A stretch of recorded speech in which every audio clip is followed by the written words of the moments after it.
Well, as we get closer and closer to the opening of Epic Universe, obviously a lot of eyeballs and a lot of attention are going to be on Universal Studios. But a lot of people, especially investors, are looking and asking Disney questions about this because a lot of people have questions about Disney's current approach with Epic Universe opening.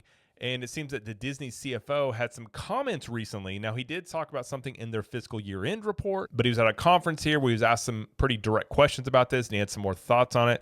And so I figured let's read through this and give some thoughts on it because I am very curious how Disney is going to sort of portray this next coming year in terms of dealing with Epic Universe, especially as it gets closer to it opening and kind of what their not only their plan of attack or whatever they're going to do in the parks, but they're really messaging about this and the kind of the at least a front facing image they're trying to put on what's going on here. So, hi, I'm Jared with Capture the Magic, and this is from Blog Mickey. It says Disney CFO comments on Universal, Epic Universe, and forecasted impact on Walt Disney World. Disney CFO Hugh Johnston participated in a question and answer session at the UBS Global Media and Communications Conference today, and he covered a variety of questions about Disney's various lines of business, including the experiences division, which includes theme parks and cruises. So here's a recap of his comments, including a question about Epic Universe. He says, over the summer of 2024, there was some chatter about consumer demand starting to softly slump in the second half of the year and into 2025. Johnston acknowledged that summer 2024 attendance as a hiccup, but said that the consumer is starting to look like they're doing fine. No specifics there, but okay. Universal Epic Universe. Johnston was also asked about Universal Epic Universe and its forecasted impact on Walt Disney World. Interestingly, before he was directly asked about Epic Universe, he slid in a little shot at Universal when asked about the health of the experiences division.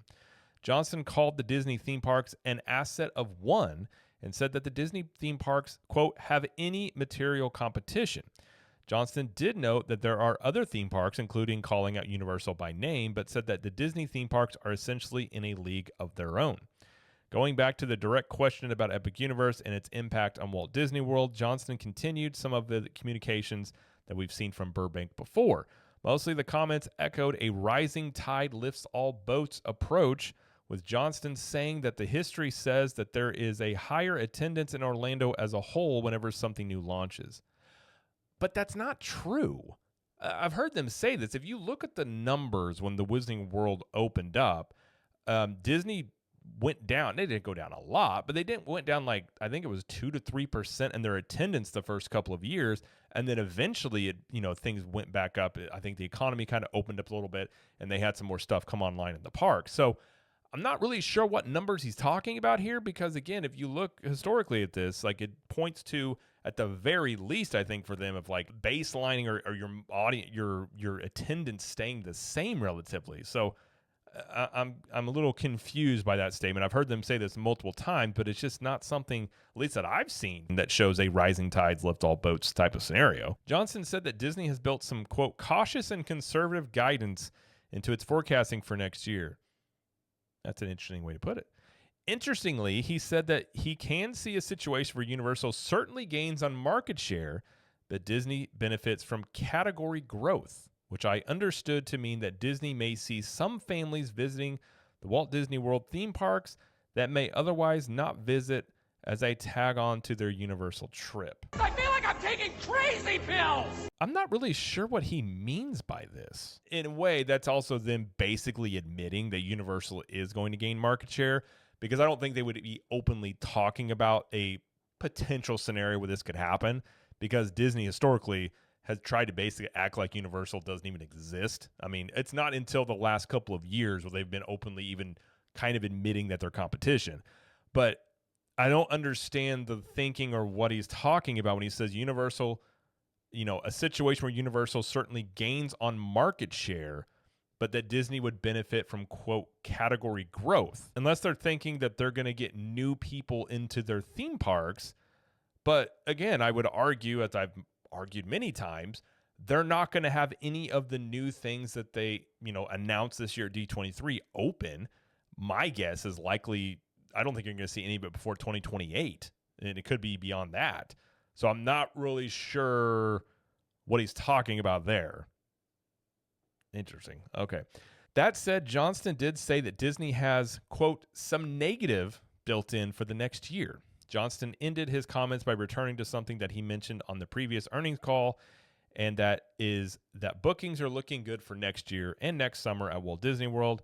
In fact, he said that early bookings are up year over year. Comments from Disney leadership have been rather consistent and expected. Previously, Disney CEO Bob Iger said that Epic Universe isn't a concern for Disney. Well, they just said that they might eat into market share, though. Other statements from Disney position Epic Universe as Universal, quote, catching up on a decade of nonstop development at Walt Disney World. It's a bold strategy, Cotton. Let's see if it pays off for them. We're already seeing them shift a little bit in their language about this going forward. I think as we get closer to Epic Universe opening, you could start seeing Disney be a little bit more maybe candid about the reality, because it's really easy 1 to 2 years out when someone asks you about Epic Universe and you're at a fiscal earnings call and just be like, we're not worried at all. Like, it's fine. We look great. But as you get closer to that reality, potentially either, you think it could happen or you think it likely could happen. And if Disney thinks, no matter what front-facing statements they want to say, if they ran the numbers or they're thinking in their heads like there is a potential here that they eat into market share, they continue to grow, and we don't see the bump in attendance like we would like or we expect or what people think, you could see Disney's language continue to change on this, because one thing you wouldn't want to do is, if you think it's a potential or at least somewhat feasible that, Epic Universe is going to be a really big hit for Universal, and you may see maybe your attendance stays a flat line or you lose a little bit, you wouldn't want to come out and say that it's going to be great, everything's looking fantastic, because then the reality could be an inverse from what you were saying could happen, and investors in the stock market would not react very well to that, would be my guess. I would assume in that, and sometimes the stock market's kind of crazy, but that would be my guess there. So I think as we get closer, and even this statement by Johnston, by saying that there's a potential scenario where Epic Universe, Universal gains market share, I've never heard them say that before. I've never openly heard them say anything other than they're not worried and Universal's playing catch up and everything like that. So we're already seeing a little bit of changing of that language a bit. And I think anybody that's being honest about this, and I know some people think like, oh, all you do is hate on Disney. It's not true. I've always enjoyed the Disney parks. I would love for the Disney parks to get back to the things they used to do, because Disney created the theme park industry. They're the ones that set the standard for what theme parks are. And in my opinion, they've just fallen short of the standard that they set. And in my opinion, I think they've done that after chasing short-term money and just trying to really cash in on a lot of the, I guess you could just say, market share that they had. And I think they did it at a bad time with a bunch of competition from Universal coming up on them. And I think that these are kind of headwinds hitting each other. And one of the things that people have commented before, and I've said before as well, is Disney many times acts very arrogantly, that they can do no wrong. They don't like to admit fault. When the Star Cruiser shut down, the statement they put out by Josh Giamaro basically seemed like that the Star Cruiser was a massive success, even though it was open a little bit over a year, but it wasn't even open a year before they had to announce it was closing.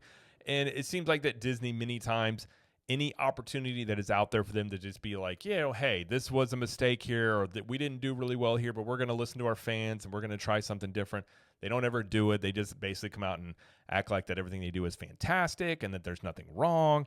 And, now they're saying that they plan to see a bump from Epic Universe, but now they're saying there is a scenario, though, where Universal creeps into the market share, which I think is undoubtedly going to happen. I think the fact that Disney's actually saying it as a possibility is them essentially saying, as much as they're going to say publicly, that they are going to. And it makes sense. Like, Universal has been eating into market share even before Epic Universe was open. So I definitely think that Epic Universe is going to continue to do that. Now, I suppose, like I've said many times, Disney's best case scenario during this time is they do see a little bit of a bump if people are going to go to Epic Universe and also come over to Disney. But at the same time, their worst case scenario is where Epic Universe really brings in a bunch of people. They stay longer at Universal, and they either don't go to Disney or they don't go to Disney as much as maybe they previously would have, and Disney sees a drop in their attendance. Now, there's different levels in which that's worrisome, but if they start seeing massive drops in their attendance compared to years past, Disney's left with a situation where I don't know what they do. And that's where I'm really curious as to what they would do. Now, you obviously can do major discounts. You can offer free dining plans. They could potentially bring back perks on some level if they think that would bring people back.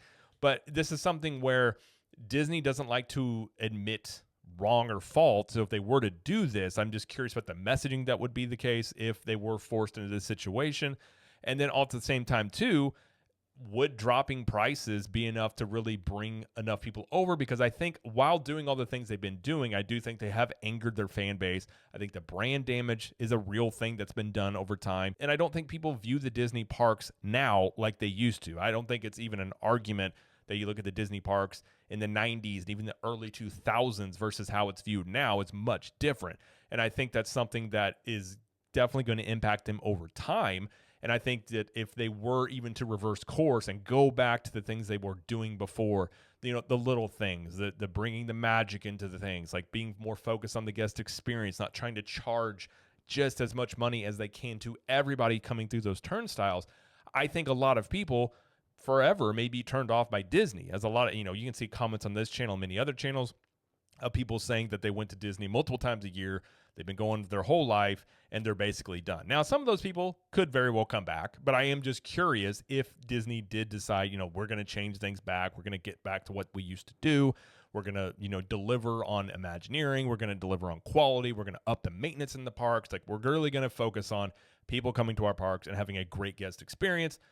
Would they come back? And I think that's a question that Disney may have to grapple with a little bit more during this time period as Universal is building what they're doing. And I think they're doing a lot of things for the creative side of things with the theme park. And I think Disney has definitely been reacting to Universal for basically about a decade now, in terms of, you look at when the things they announced of Wizarding Worlds and the other things they've done and how Disney's then countered, things that they were building to things that Universal was building. And I think Universal is building their own version of nostalgia and things that Disney has built over time. But I do feel like Universal is thinking more long-term in terms of, like, not just the next year here, but trying to get, their next 5 to 10 to 15, 20 years here. Whereas I don't feel like Disney is as much. I think Disney is kind of in this quarterly focus here on profits and revenues and stock price. And, Disney's stock price is much closer tied to the theme parks than Universal's, because Universal is owned by Comcast. And so, Universal has a down quarter in attendance, which they have had this year, which is not, I wasn't unexpected by any means with Epic Universe opening soon. But, Universal's attendance has been down this year. But you look at the Comcast stock price, but it really hasn't been affected by that. Versus Disney, obviously, the theme parks are the biggest moneymaker for the company now at Disney. So, like, when the theme park sneeze, the whole company catches a cold sort of scenario there. So I think they're more closely tied with that, which is one reason why you're seeing a lot more of them, monetizing the theme parks more in the last few years. But again, this is why I always say competition is a good thing, because, the things that they announced at D23 this year are clearly a result of the things that Universal is doing at Epic Universe. And I think that, if enough people are dissatisfied with the way that Disney has made changes in the parks, whether that's the DAS system or the charging for fast passes that were Genie Plus, now Lightning Lanes, and the Lightning Premier passes, and the perks taken away, and, all these other things that have changed. Don't get me wrong, Disney is still a fun place to visit, but it's become increasingly more expensive. It's become more complicated. And as time has gone on, I think when you look at the attendance alone, they've never recovered their attendance since COVID. I mean, their highest attendance numbers were 2019, but they've made more money, at least what they can report on the fiscal report, because they started charging for a lot of these things. So I think a lot of the things with Disney are, they even said openly in this article here that they did see a lower summer. And if those trends continue, now I think Disney's expecting, to go coinciding with Epic Universe. But if it doesn't happen, that is going to be a very interesting scenario here. And, I've never claimed to have all the answers, because I really don't know what Disney would do. And they've never really been in this spot before. So there's really no historical evidence to point to as to what Disney would do. They have had times where they've had lower attendance for various reasons. I'm talking about direct competition causing a lot of their issues with attendance, and not only just the direct competition, but some of the things that they've done themselves, I think. But, what they would do to react to that, how they would, angle that in the public. There's a lot of questions I do have if that situation does arise. But again, we could see a situation where they do see a bump in attendance from people coming into Orlando, spending more money. So there is a scenario where that happens, but there's also the scenario where that doesn't happen. We'll, of course, have to wait and see how that all plays out. and what happens over the next few years. Either way, it's exciting. Competition is good for the people who love theme parks, because if you're a fan of Disney and Universal, you're going to get better experiences. Hopefully you get better experiences there. You get more things to do, and you get more bang for your buck is the ideal scenario there. But either way, that's going to be it, though, for this video. If you like this video, please like it and subscribe to the channel, as we do all this coverage here of Universal Studios, Epic Universe, Disney World, and pop culture. And let us know in the comments, do you think Disney is going to get a bump from Epic Universe, or do you think attendance is going to take a dip because of Epic Universe next summer? And until next time, we will see you in the parks.